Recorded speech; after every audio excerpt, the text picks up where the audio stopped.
Coming up on News Live at 6, a mass shooter survivor speaks on how they believe active threat training should be mandatory on campuses. Plus, there's a big push across America among grad workers to unionize. We speak to some of them.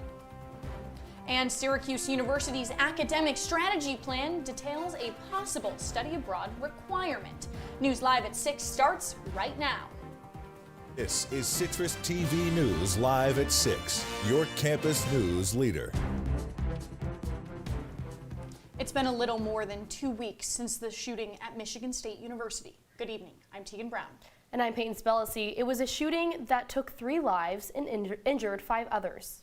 After such a tragedy, we wanted to find out if there's training in place to help Syracuse University if an event like this were ever to happen. We go now to our reporter, Nicole Aponte. She's live from a classroom in Newhouse tonight. Nicole, good evening.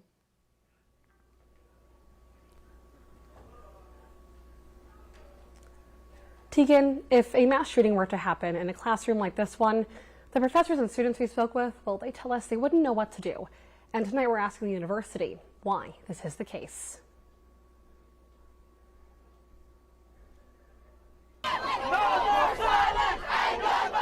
The unpredictability of mass shootings couldn't be more real for Sarah Chadwick. To have to go through something like that and then not know what to do is so completely lost and absolutely disheartening. She was a junior in Marjorie Stoneman Douglas High School when the mass shooting took place in Parkland, Florida in 2018. Now, in her last year at Syracuse University, she doesn't feel the school is doing enough to keep students safe. We live here, we pay to go here, we participate in the community, we have jobs on campus, we have jobs around the city. Our safety is owed to us from this institution that we give so much back to. Students aren't the only ones who feel like a walking target. It's spilling over to professors. And that makes sense, right? So Dr. Keontae Coleman says the university has only given him a video to watch. But in the time that I've been here, so not a full year yet, I haven't had any additional training here at Syracuse. This is the Run, Hide, Fight video you can find on Syracuse University's website. I want you to know that the Syracuse University Department of Public Safety and our Syracuse area law enforcement partners are trained and prepared to respond. But it's not clear how many professors have actually seen this video. A university spokesperson told us they offered resources to SU community members, which include 56 active shooter presentations since August 2022. They also partnered with the FBI to conduct active shooter prevention training. But Coleman says the training hasn't been mandatory, and it should be. If that is the training, just making sure everybody has watched it and understands it and, it gets reinforced. SU says there are 15 students for every 1 professor and just 333 students for every 1 Department of Public Safety officer. Sarah says SU needs to make sure everyone on this campus knows what to do, not just DPS. If there was a tragedy here, that wouldn't, do anything to help in that situation. Seen by her as a blind spot amidst a gun violence epidemic. Well, the university says to download the Orange Safe app onto your phone, so if an active threat were to occur on campus, DPS can be notified right away. Live from Newhouse, I'm Nicole Aponte, CitrusTV News. Thank you, Nicole.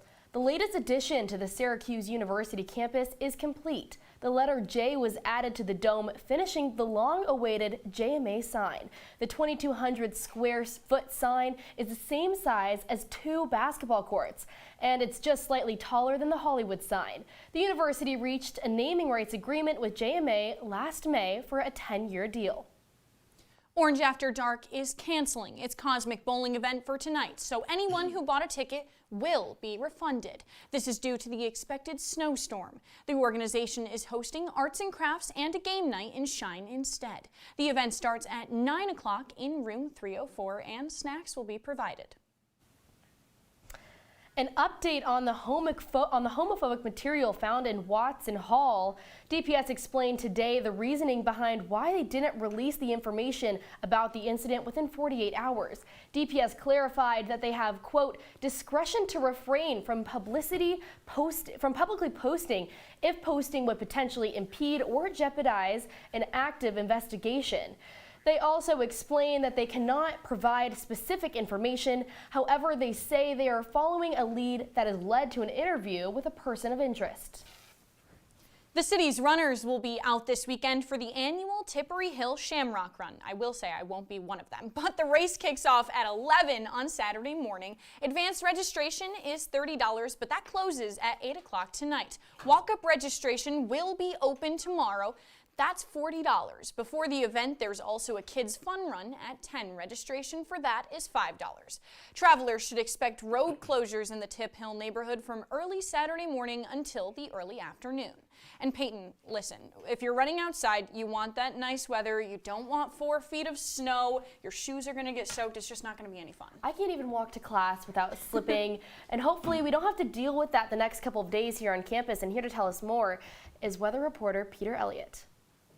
Talking about running at snow reminds me of that classic viral video in which 2 people are running by the local news and one of them says, this is perfect snow running, and then they immediately slip and fall. I feel like that's what would happen to me if I were to run in the snow. I would not advise that tonight. This is not the night you want to be doing it because we're seeing a winter storm advisory tonight. Right now, this is kind of the calm before the storm. 40 degrees, moderate 9 mile per hour winds, but the snow is kind of starting to pick up as we see a mix of rain, sleet, and snow. It's going to pound the central New York area and really all across New York State as the temperature will dip down right about to the freezing point. But we're going to see about 2 inches an hour of snowfall here in central New York. And take a look at all across the Empire State. Up in the North Country, could see up to 12 inches of snow, and down in the southern tier, right around 3 inches. Here in central New York, we're going to be naturally right in the middle there, somewhere between 6 to 8 inches of snow. But this is the most snow we've seen here in quite some time, over a month. Again, this has been one of the least snowiest winters on record here in central New York. So this is kind of long overdue, all this snowfall we're going to be seeing tonight. This will persist into the morning tomorrow. We're going to be seeing just after 7 p.m. It'll kind of taper off about 1 inch to 2 inches of snow right after that time. But up until the wee hours of the morning, we're going to be seeing a lot of snow hit the Syracuse area. So if you're going to be on the roads, be sure to take it easy. And really, if there's no need for you to go out and travel, stay home because it's going to be slick and you don't want to be stranded out on those roads and it could be dangerous. But again, we're going to see a lot of snow tonight, 6 to 8 inches, and that could be pretty severe. So again, it's the temperatures is not the concern. We're going to be right around the freezing point, but it's really the snow that's going to pack in. It'll be heavy snow, the most we've seen in quite some time here in central New York, which kind of welcome. It's nice to see some snow back here in the mix here in central New York. I'll send it back to you, Teagan and Peyton. Peter, I don't know if I'm looking forward to that snow, but thank you. A Syracuse judge isn't happy after Syracuse Mets player Khalil Lee failed to show up to court yesterday. Lee was scheduled to appear in court over charges of domestic violence. The judge on the case threatened to issue a bench warrant authorizing Lee's arrest if he does not show up to court on April 11th. An arrest warrant for Lee was issued last August. Lee's attorney says he could not appear because of spring training with the Syracuse Mets. And Syracuse police are asking for the community's help to find a missing 51-year-old man who they say they believe to be endangered. Ganga Magar was last seen at 746 East Laurel Street around 2 p.m. on Wednesday. He was wearing a black jacket, white pants, and black sneakers. He's about 5'1" and 130 pounds. Magar has dementia and does not speak English. Anyone with information is being asked to contact the Syracuse police. And an elementary school in Oswego County has resumed their regular schedule after going into crisis mode Thursday afternoon. The declaration came after several staff and students developed a minor skin rash. The Oswego County Hazardous Materials team and the fire department responded but found no harmful substances. And coming up, find out who's headlining a brand new music festival that's not too far from here this summer. And grad union trend, SU isn't the only place where grad workers are looking to unionize. We speak to some schools across America when we come back.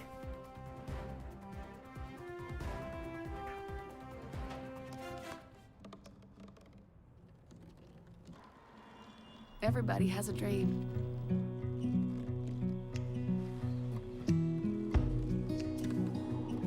Mine was to see the ocean. And with a little help, I made it.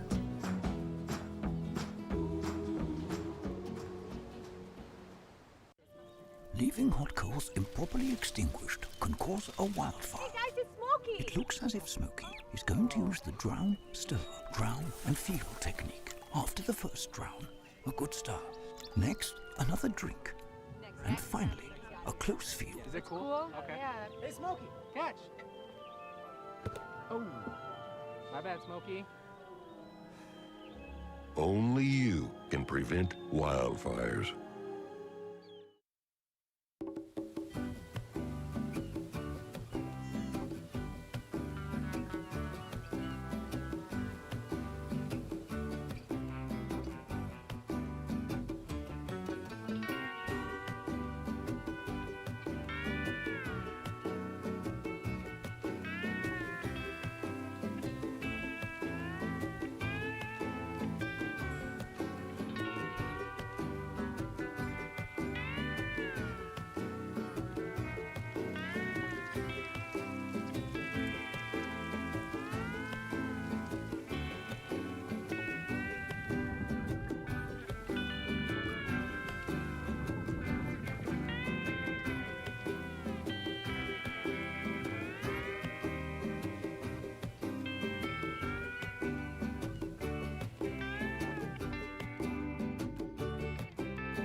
You're watching Citrus TV News live at 6 with Teagan Brown, Ashley Winskowski, and Alana Epstein.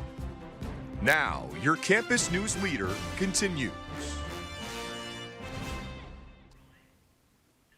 Welcome back to News Live at 6. The Lumineers will headline the Catbird Music Festival this summer. The festival will take place at the original site of Woodstock, not too far from here in Bethel, New York. The full lineup hasn't been announced yet, but the Lumineers will kick off the two-day festival on August 19th. The remainder of the lineup will be announced in just a few days on March 6th at noon. There are at least 19 more acts expected to be announced. The Lumineers will also stop at Darien Lake on August 22nd. And the union representing SU's grad workers announced Wednesday it made an agreement with the university to hold a union election. But this trend isn't just limited to the Hill, though. Citrus TV's Chilekasi Adele joins us live from outside Hendricks Chapel. Chile, it was only a couple months ago that this effort started here, right?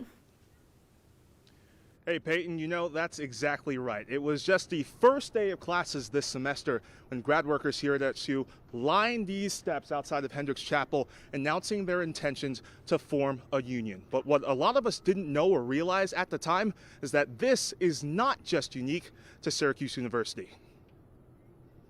And today we're ready to demand recognition of our union. It was almost a month ago, February 8th. Grad workers marching on the SU campus, pleading for the university to recognize their newly formed union. There's that for you. Those on the Hill aren't alone in their push. Grad students at colleges and universities across America have pushed to unionize in recent months. Lynn Vincent is a professor at SU's Whitman School. She says younger people are more receptive to unions. Millennials and Gen Z are more pro-union than previous generations, so that's allowing this conversation to emerge. I'm also really excited. And emerge it has. Last month, 93% of grad students at USC voted to form a union. One organizer cited work-life balance as a key issue. A lot of us are very passionate about what we do, but it's hard to sort of set boundaries a lot of times without sort of having anything to lean back on.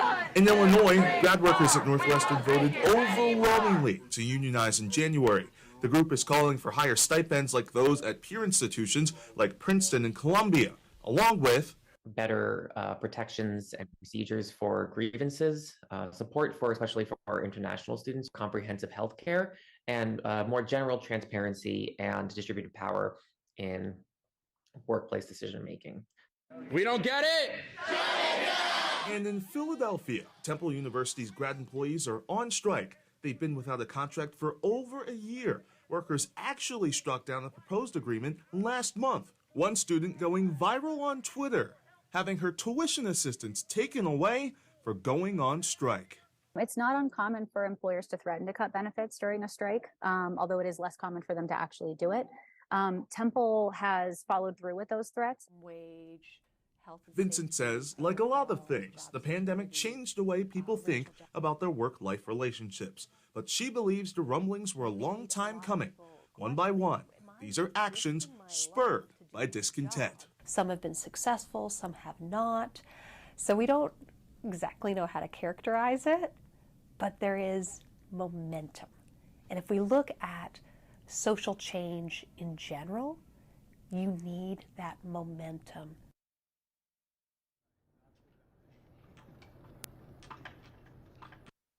And you hear that idea of momentum that Vincent mentions there. It's interesting because over the past couple of years, it's not just higher ed and academia where we've seen this. Obviously, we've seen Starbucks, we've seen Amazon, workers all over the place to unionize, but it's something we'll continue to follow here at Syracuse University and throughout the nation as CitrusTV News. For now, we're live outside Hendricks Chapel, Chilekasi, Adele, CitrusTV News. Guys.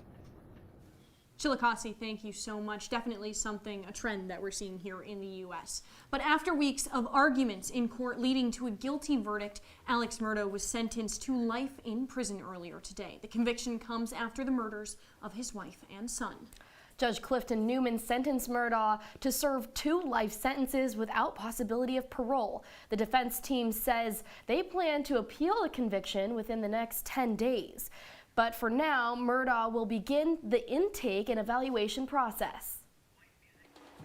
And coming up on News Live at 6, we know we're in for a snow-filled evening, but what about a snowy Saturday and beyond? I'll have your answer coming up in my full 5-day forecast after the break.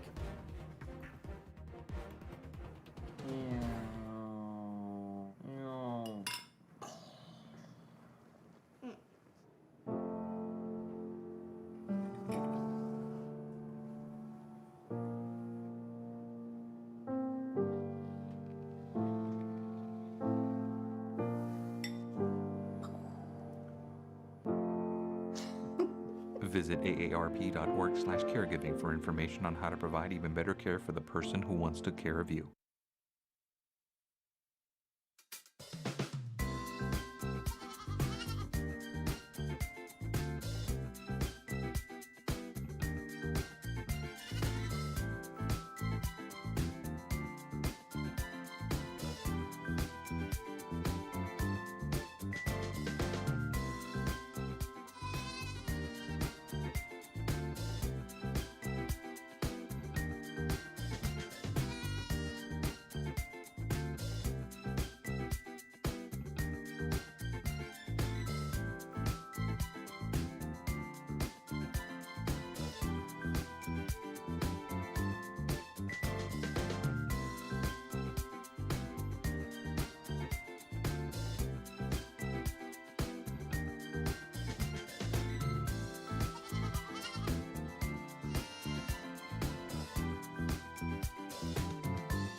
From the CitrusTV Weather Center, this is SU's most accurate weather forecast. Welcome back to News Live at 6. I'm Peter Elliott. Let's take a look at the next 5 days of weather here in central New York. Pretty monochromatic and a lot of precipitation, especially towards Tuesday and Wednesday, and we'll see that continue throughout the later half of next week. Tomorrow on Saturday, for the final time this season, snowy with a chance of basketball inside the dome as the Orange will take on the Wake Forest Demon Deacons. The snow will taper off tonight towards the early half of the morning, but that still can make your commute to the dome a little challenging tomorrow. So watch the roads as you try and make your way over to the dome for that Wake Forest game, as we could see still some slick roads right around midday when tip-off happens. We're going to see some cloudy skies Sunday, Monday. Not a lot of snow this week, unfortunately, but hey, that's just what we get this time of year. But again, temperatures in the 30s, 40s throughout the week, and we're going to see a little more snow and rain pickup as the week goes along. For now, I'll send it back to you, Teagan and Peyton. Peter, thank you. Syracuse University released their academic strategy plan, which includes a possible study abroad requirement for all students. Citrus TV reporter Nicole Fiandra explains what that could mean for future students.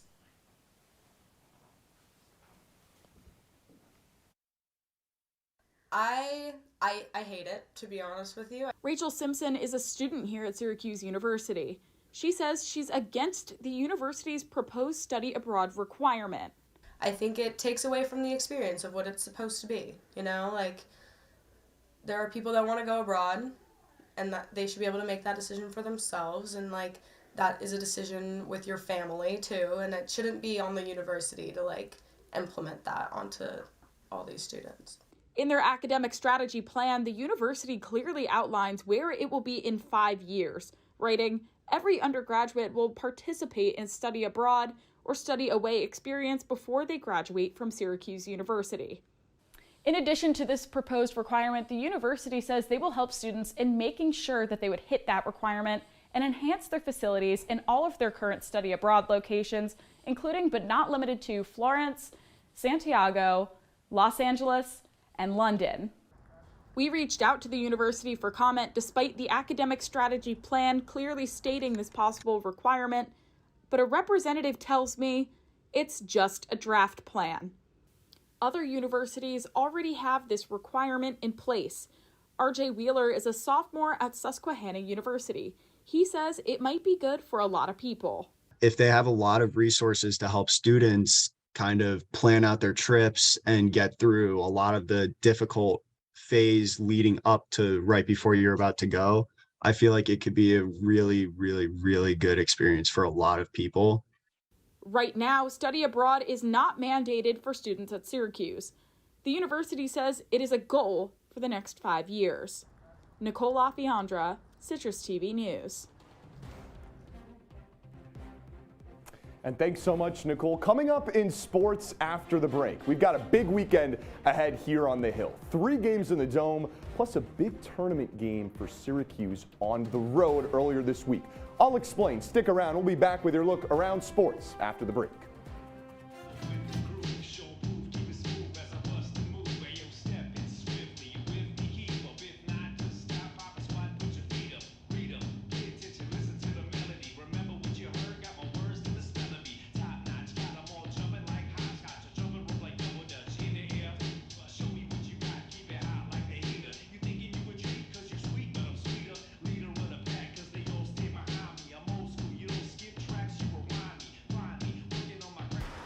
Look at you. You're at the top of your game. You're unstoppable. Nothing can throw you off track. Wait, is that your car? Uh-oh. Yeah, I saw that coming. That will throw you off track. You're looking at around 10 grand in fines, legal fees, and increased insurance rates. Let's try this again. Smart move. Because buzz driving is drunk driving.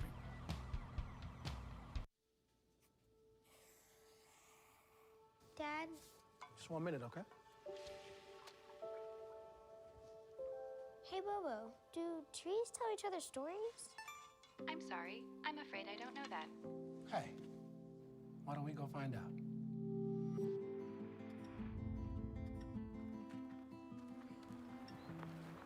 Listen. Do clouds take naps? I couldn't tell you.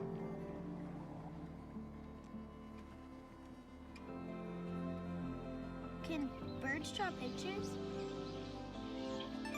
I don't have an answer for that.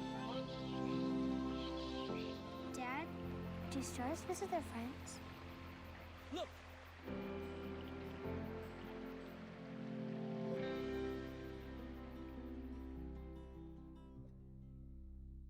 And now, your Citrus TV Sports Report.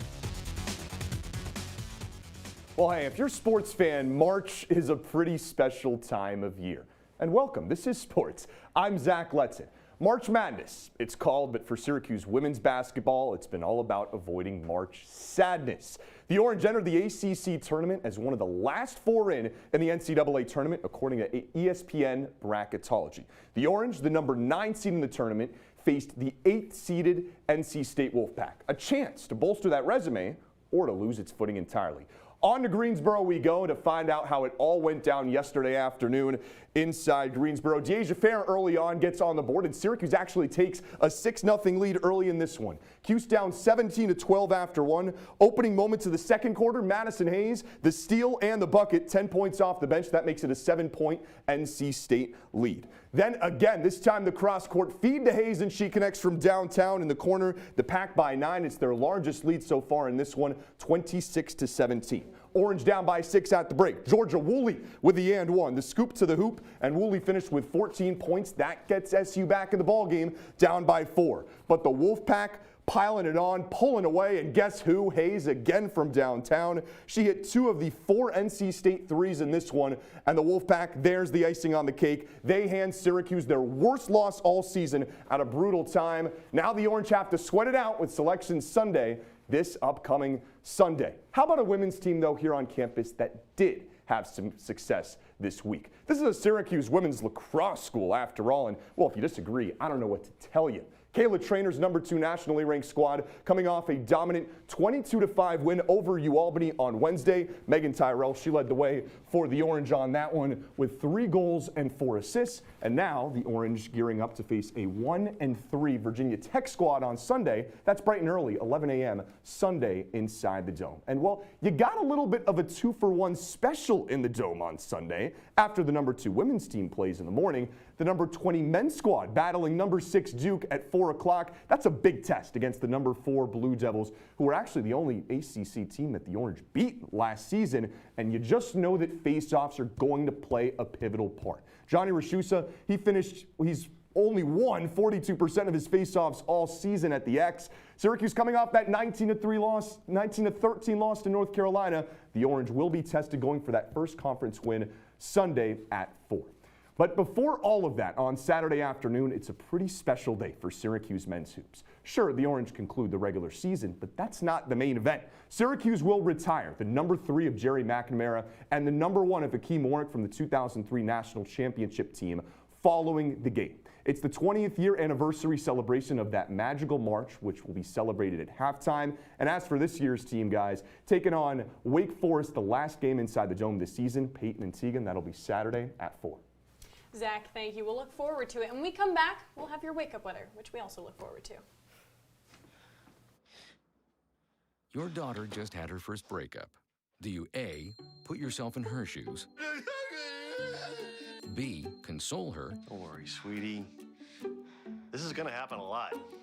Or C, find her a new boyfriend? Nice, single boys.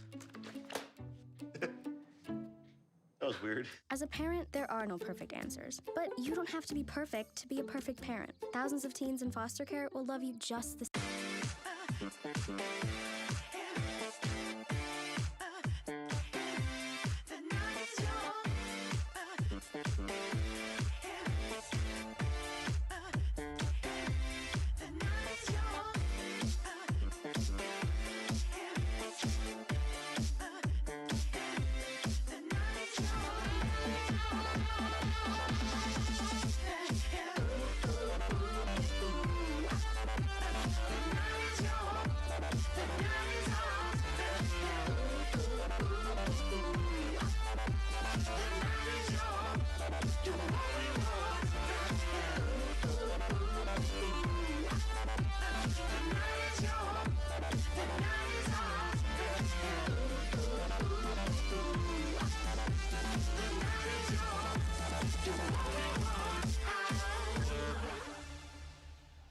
Welcome back to News Live at 6. When you wake up tomorrow, it will be snowing, but we're only going to get about an inch or 2 after 7 a.m., so plan accordingly. Peyton and Teagan?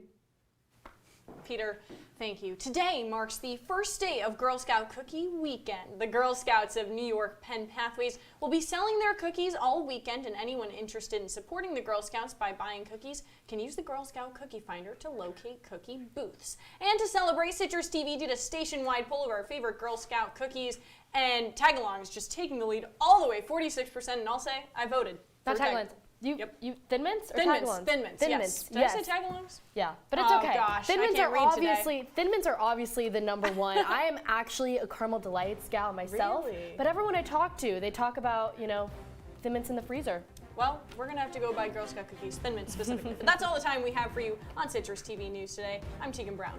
For more of the latest, follow us on Citrus TV News on Twitter. I'm Peyton Spellacy. From all of us here, good night. Have a great night.